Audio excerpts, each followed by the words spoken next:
오늘 우리에게 주시는 하나님의 말씀은 사도행전 6장 1절에서 7절입니다. 한 절씩 교독하겠습니다.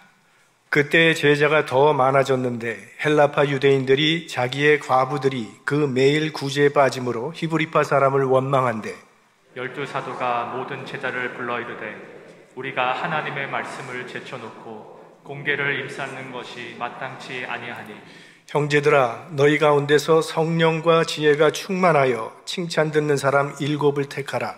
우리가 이 일을 저희에게 맡기고 우리는 기도하는 것과 말씀 전하는 것을 전무하리라 하니 온 무리가 이 말을 기뻐하여 믿음과 성령이 충만한 사람 스데반과 또 빌립과 브로고로와 니가노르와 디몬과 바메나와 유대교에 입교한 안디옥 사람 니골라를 택하여 사도들 앞에 세우니 사도들이 기도하고 그들에게 안수하니라.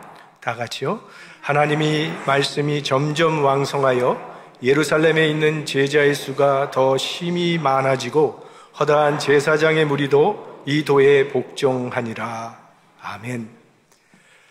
예수님께서는 부활하신 후에 40일 동안 지상에 계시면서 제자들에게 부활한 주님의 모습을 보여주셨습니다. 그렇게 하신 이유는 이제는 십자가와 부활의 증인이 되려고 하시는 예수 그리스도의 뜻이었습니다.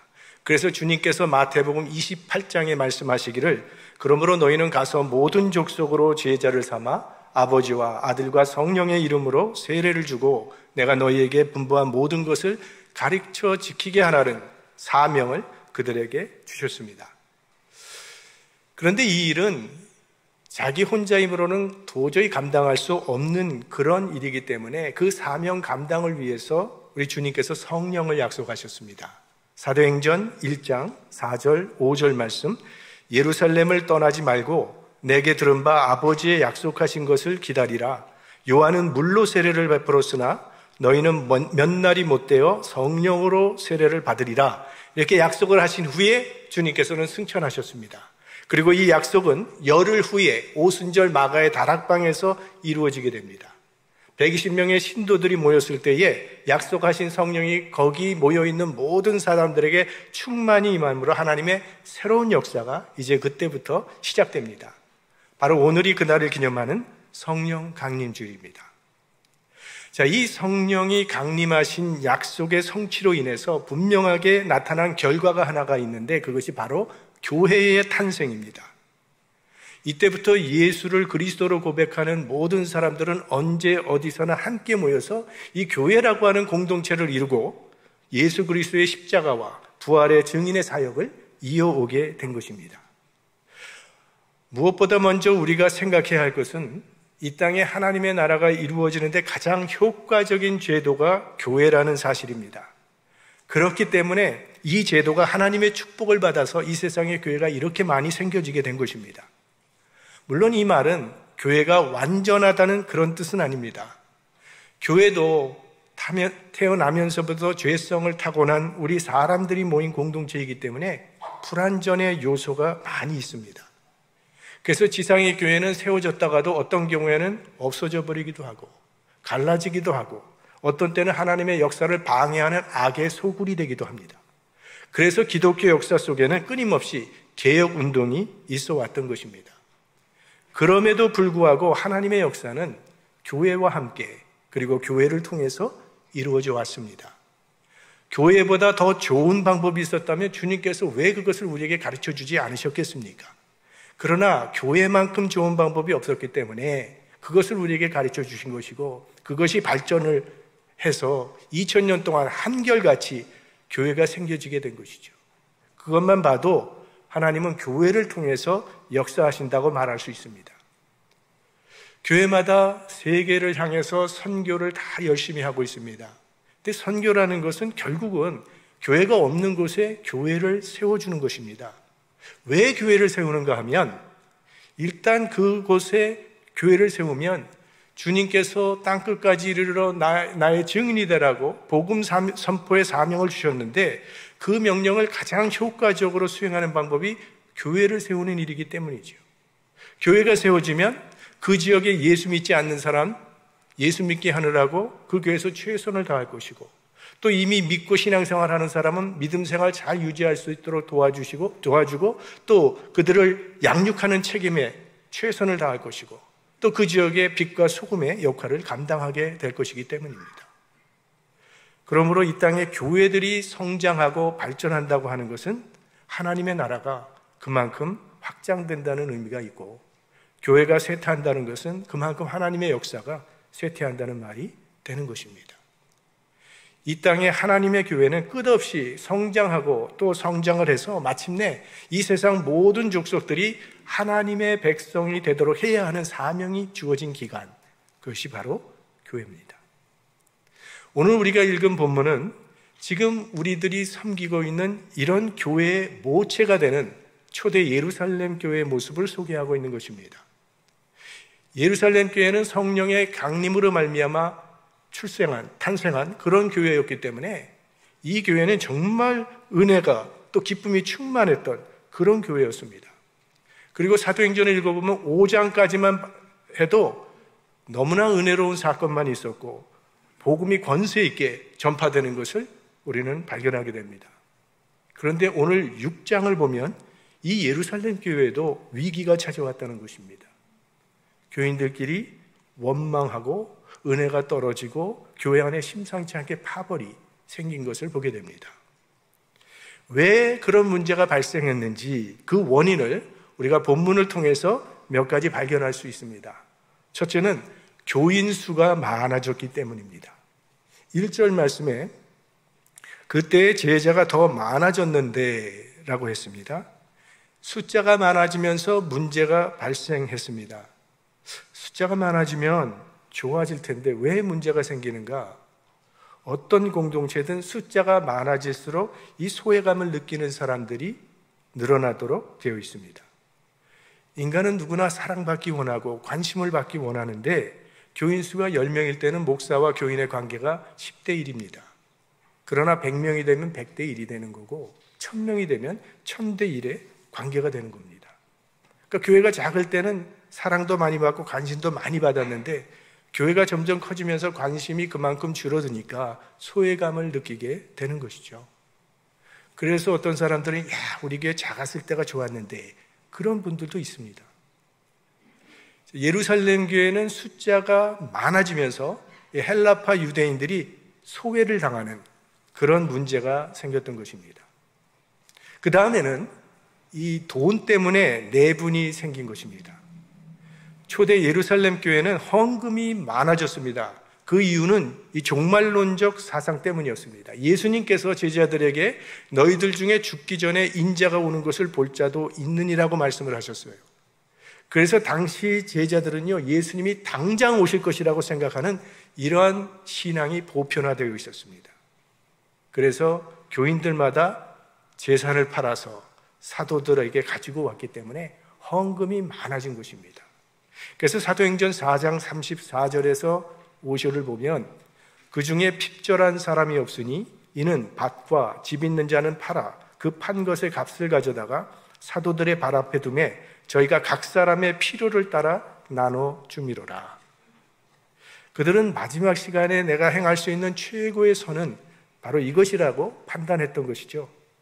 그래서 사도들은 들어온 헌금을 가지고 가난한 과부들을 구제하는 것이 좋겠다고 생각을 해서 그렇게 한 것인데 이 돈을 공정하게 분배하기가 쉽지 않았다는 겁니다. 어떤 사람은 좀 더 주기도 하고 어떤 사람은 조금만 주고 어떤 사람은 당신은 없어도 된다고 하니까 자연히 문제가 생기게 되었습니다. 구제는 좋은 일이죠. 그리고 마땅히 해야 할 일이지만 잘못하면 시험거리가 생길 수도 있습니다. 그 다음에는 지역 감정 때문입니다.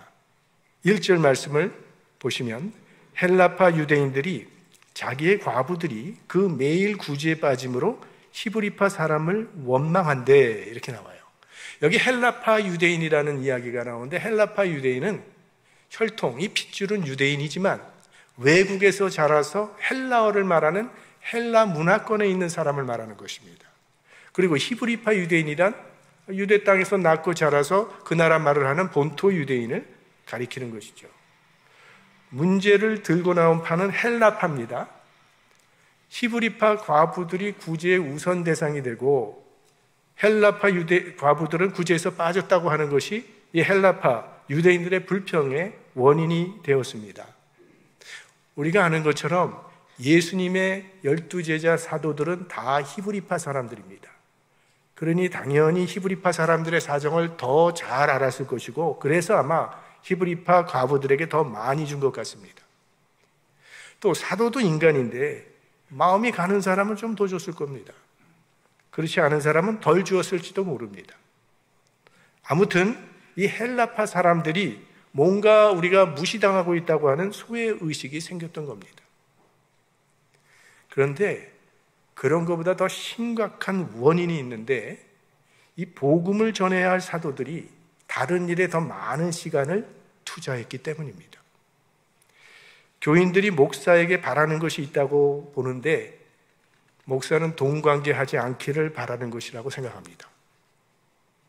요즘은 온라인 뱅킹을 하니까 거의 은행에 갈 일이 없습니다. 하지만 예전에는 꼭 은행에 가야만 일이 처리될 수 있었던 때가 있었죠.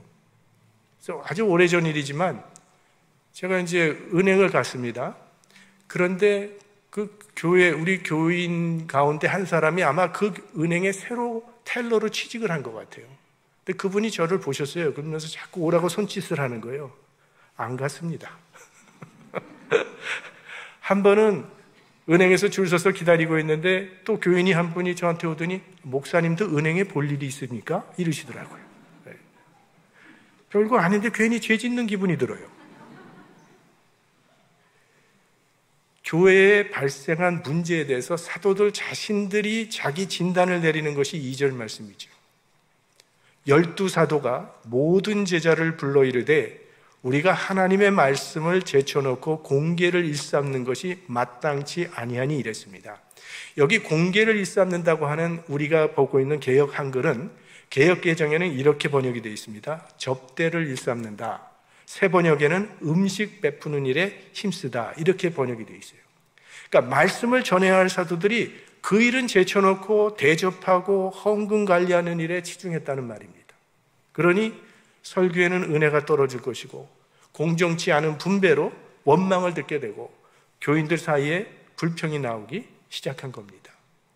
지금 사도들이 우선순위에 혼돈이 있었음을 고백하는 것입니다. 사도의 우선순위는 하나님의 말씀을 선포하는 일입니다. 그런데 말씀을 전해야 할 사도가 말씀 전하는 일보다 다른 일에 더 시간을 많이 사용했기 때문에 심각한 문제가 야기된 것이라고 지금 사도들이 그렇게 자기의 문제를 지적한 거죠. 그래서 사도들이 이 어려운 문제를 어떻게 해결해 나갈 것인가 고민하고 기도하다가 새로운 제도 하나를 만들었는데, 그것이 오늘까지 교회의 전통으로 내려와서 지금도 교회에서 이 같은 일을 하고 있는 것입니다. 그것이 3절과 4절 말씀입니다.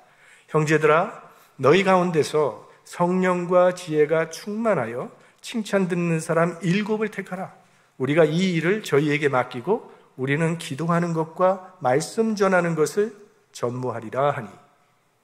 그러니까 초대교회는 스데반을 비롯한 7 집사를 일꾼으로 세움으로 이 문제를 해결했습니다. 사역을 분업화했다는 것입니다. 혼자 다 모든 것을 하려고 하니까 문제가 생겼던 거죠. 그래서 재직을 세움으로 말씀의 사역자들은 기도하는 것과 말씀 전하는 것에 전무하게 되었고, 또 교회의 재정이나 이 봉사활동들은 재직들이 맡아서 했다는 거예요. 그랬더니 5절에 보니까 온 무리가 이 말을 기뻐했다라고 되어 있습니다. 집사를 헬라어로 디아코노스라고 하는데, 봉사라고 하는 단어는 디아코니아입니다. 그러니까 디아코노스와 디아코니아가 어원이 같은 것을 우리가 발견하게 되죠. 즉 집사란 식탁에서 수종 두는 사람이라는 뜻입니다. 다른 사람이 편안하게 잘 먹을 수 있도록 수종을 드는 사람이 집사라는 거예요. 그러니까 교회 직분은 섬기는 직분입니다. 직책이 올라갈수록 더 낮아지고 더 섬겨야 하는 공동체, 그리고 섬김의 대상은 물론 하나님입니다. 우리는 다 하나님을 섬기는 사람들입니다. 그런데 보이지 않는 하나님을 어떻게 섬길 수 있습니까? 보이는 형제를 섬기는 것이 보이지 않는 하나님을 섬기는 것이라고 우리 주님께서 가르쳐 주셨습니다. 자, 형제를 섬기는 것이 하나님을 섬기는 것이라고 했는데 이 둘 중에 어떤 것이 더 어렵다고 생각하십니까? 내가 하나님을 섬깁니다 라고 생각할 때는 그 굉장히 영광스러운 직분으로 사람들이 생각합니다. 그래서 내가 하나님을 섬기는데 어려운 일이 생겨도 다 참고 견딥니다. 그런데 사람을 섬기는 것은 정말 자존심 상하는 일입니다. 그래서 시험이 많죠. 교회가 재직을 세우는 이유는 교회는 어려운 일도 많기 때문에 재직들이 이런 문제들을 잘 해결해 나가서 교회 부흥에 도움이 되라고 재직을 세우는 건데 어떤 경우에는 재직들 때문에 교회가 어려워지는 경우도 많다는 겁니다. 그래서 이런 일들을 은혜롭게 하기 위해서 갖추어야 될 직분자의 세 가지의 자격을 오늘 사도 베드로가 우리에게 소개하고 있는 겁니다. 3절 말씀, 형제들아 너희 가운데서 성령과 지혜가 충만하여 칭찬 듣는 사람 7을 택하라 했습니다. 여기 먼저 성령 충만한 사람이라고 그랬어요. 중생하지 못한 사람이 하나님의 일을 하게 되면 언젠가는 문제가 생긴다는 겁니다. 어떤 교회 재직해서는요, 이민자의 생활이 얼마나 피곤합니까? 월요일부터 토요일까지 계속 일을 해야 되는데 주일까지도 일찍 일어나서 교회 나오는 게 이거 얼마나 힘드냐고. 주일은 좀 쉬게 하고 평일날 저녁에 모여서 우리 예배 드리자고. 이런 의견도 나왔습니다. 하나님의 일은 성령의 인도를 받지 아니하고 인간의 생각대로 하게 되면 어려움이 생긴다는 겁니다. 그래서 직분자들은 기도와 말씀 가운데 성령의 인도함을 받는 일꾼이 되기를 힘쓰셔야 합니다. 그 다음에는 지혜 있는 사람이라고 했어요. 성령은 충만한데 지혜가 없으면 참 곤란합니다. 공중기도를 30분씩 하는 사람은 성령은 충만할지 모르지만 지혜는 없는 사람입니다. 그래서 성령과 지혜는 늘 함께 가야 합니다. 세 번째로 칭찬받는 사람, 성령 충만과 지혜는 공인성이 있어야 된다는 그런 말씀입니다. 어떤 교인이 구역 예배를 계속 안 나가더라는 겁니다. 그래서 목사님이 물어봤대요. 왜 안 나가냐고. 구역장이 자기 돈 떼먹은 사람이라. 사람들에게 비난의 대상이 되는 사람은 하나님의 일에 적합하지 않습니다. 사람에게도 인정받고 칭찬받는 사람이어야 됩니다. 그래야 하나님의 영광이 가리워지지 않는 것입니다. 자, 이런 조건들을 놓고 볼 때 초대교회와 지금의 교회는 큰 차이가 있다고 볼 수밖에 없습니다. 초대교회 말씀의 사역자였던 베드로 같은 사도와 오늘의 우리 목사들을 한번 비교해 보십시오. 베드로는 한 번 설교하면 3,000명이 회개하는 말씀의 권위가 있었습니다. 그런데 요즘 목사들은 설교하다 보면 조는 사람들도 많고 듣다가 나가버리는 사람들도 있습니다. 베드로는 죽은 사람도 살리는 권위가 있었어요. 살아있는 사람을 죽게 하는 권위도 있었습니다. 베드로를 통해서 얼마나 많은 표적과 기사가 일어났는지 모릅니다. 근데 요즘 목사들은 어떻습니까? 감기도 제대로 고치지 못합니다. 그러면 우리 목사들만 그렇습니까? 당시 스데반 집사와 오늘의 집사를 한번 비교해 보십시오. 스데반 집사는 순교도 감당을 했습니다. 자기를 돌로 쳐 죽이는 원수까지도 용서하고 사랑했어요. 근데 우리들은 내 신앙 하나 감당하기도 쩔쩔매고 있다는 겁니다. 오늘 우리의 현실은 초대교회와는 비교가 되질 않습니다. 그러니 어떻게 해야 되겠습니까? 서로 용납하고 서로 용서하고 서로 이해하는 마음을 갖자는 것입니다.